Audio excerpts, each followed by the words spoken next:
The new Rey Star Wars movie has gone through some changes. We've had several writers been attached to the project that are no longer attached to the project, and we still have not seen a script. But we do have a new writer, and I was a little bit on the fence about this until this most recent interview. Welcome to Star Wars Uplink. If you haven't heard the news, there is a new George attached to a Star Wars project. No, not George Lucas. It is George Nolfi.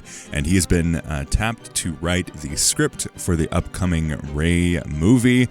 Obviously, we don't know anything about it. It seems like it's pretty early on in the process. And this is after Stephen Knight has left the project, or has been kicked off, or we don't know the full story, probably just got really busy with the Peaky Blinders project, and Lucasfilm was like, nah, we can't wait for that. If you don't know George Nolfi, he is known for The Bourne Ultimatum, Ocean's 12, The Banker, and he's got a new movie called Elevation that's coming out right about now.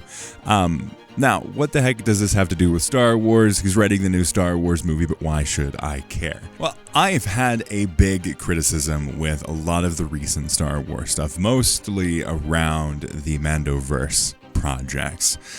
Star Wars has always been a political statement. It has always been political and has always had references to big political points in history. You have the original trilogy really being a statement piece against the Viet Cong and the Vietnam War. You have imperialism, colonialism, and the representation of the empire. And it's always had this underlying piece to get to peace.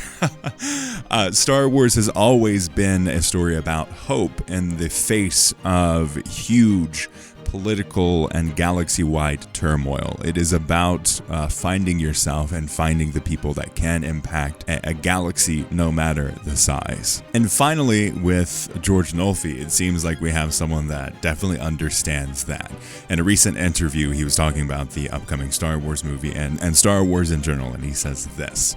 Quote, if you think about George Lucas, the 6 movies that he did, and the universe that he created, it's actually very steeped in broad notions of politics. It's not talking about today per se, but there's the empires, Nazism/Roman Empire, the democracy of the Roman Empire collapsing and becoming an empire, and the perennial story of human beings organizing themselves against chaos, and then tools that help human societies tamp down on chaos becomes oppression. So that is really the core to what I think George Lucas was trying to talk about. And one of the wonderful things about science fiction and Star Wars, which is more almost science fantasy or space opera, is that you can raise the deepest issues without feeling like a philosophy class or political science class or something I read in the newspaper today. And he hits on this perfectly, and that's what I love about stuff like Andor that does this so well. It showcases that to really have a true rebellion, there are things despicable done on both sides of the fence, but when you are fighting for the humanity, it will be worth it. When you're fighting for people's freedom and ability to live their lives and live their truth in the galaxy, that is worth fighting for. And there are people trying to do it one way. If you look at Mon Mothma, she's trying to do it the quote-unquote right way.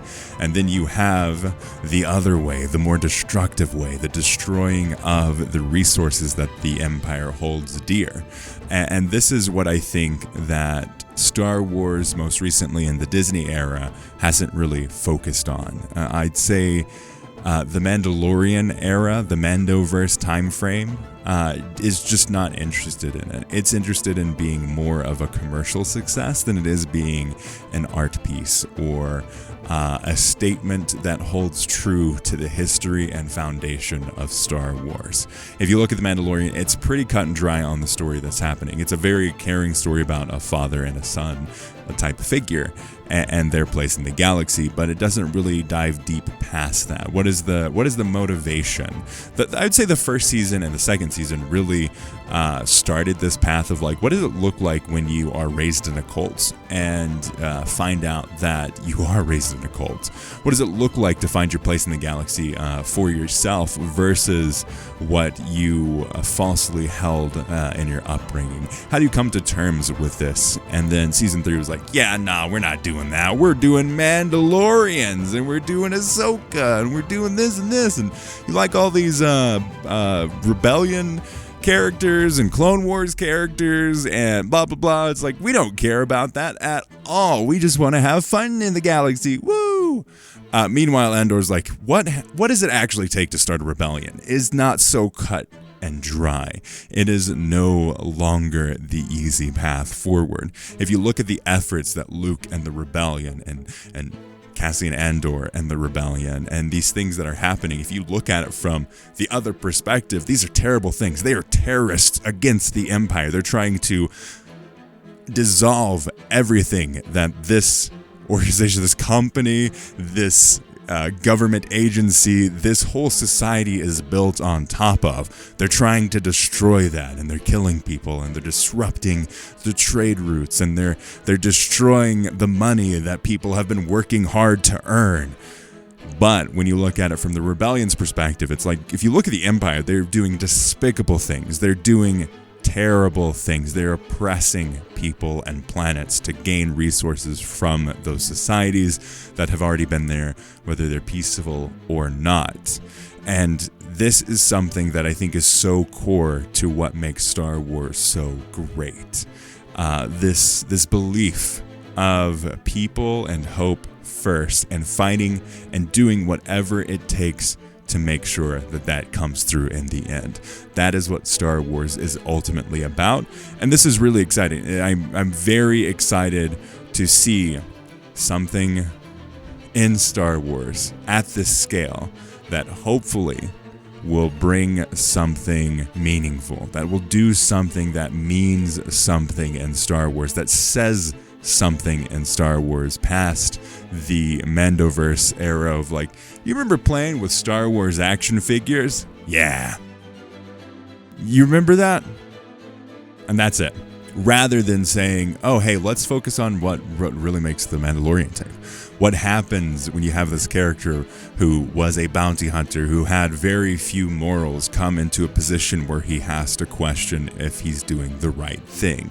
That is the core of what is very interesting. If you look at Ahsoka, there isn't much deeper than that. I think they with Balin, they tried to do something along those lines. What does it look like for someone who was raised as a Jedi to be put into this position where he is disillusioned and he sees the destruction that the Jedi Order has had over the 100+ years? That, I think, is really fascinating. But when you look at Ahsoka, you don't really get to the real core of what Ahsoka needs to face, because they mention it a little bit. They have a little flashback where you're like, oh my gosh, look, Clone Wars. But really, the core of what Ahsoka should be doing is, Ahsoka is a character who was raised by the person that became Darth Vader, taught by this person that would go on to destroy millions of people. And what does it look like for you to see the destruction of the whole Republic, step away from that, but still obviously care about everything, and then also get introduced to this character of Sabine? What does it look like for you to want more for this person, but that more is not necessarily the same thing that you have been able to do? Finding someone's unique qualities and bringing them to the forefront. That's what Ahsoka should really be doing, but it's more focused on connecting all the different dots, putting all the cameos in, and saying, oh, look, remember that Rebels character? Remember that Clone Wars character? Yeah, this is them now, and they're doing stuff, and now they're on this other planet, and Thrawn's here. Yeah, Thrawn's here. I really hope that with the new Jedi Order and George Nolfi and his understanding of what George Lucas originally put into Star Wars, I hope that this is an opportunity for them to set a new era for Star Wars, and gives me a little hope. Let me know your thoughts in the comments below. Check out our podcast. May the Force be with you.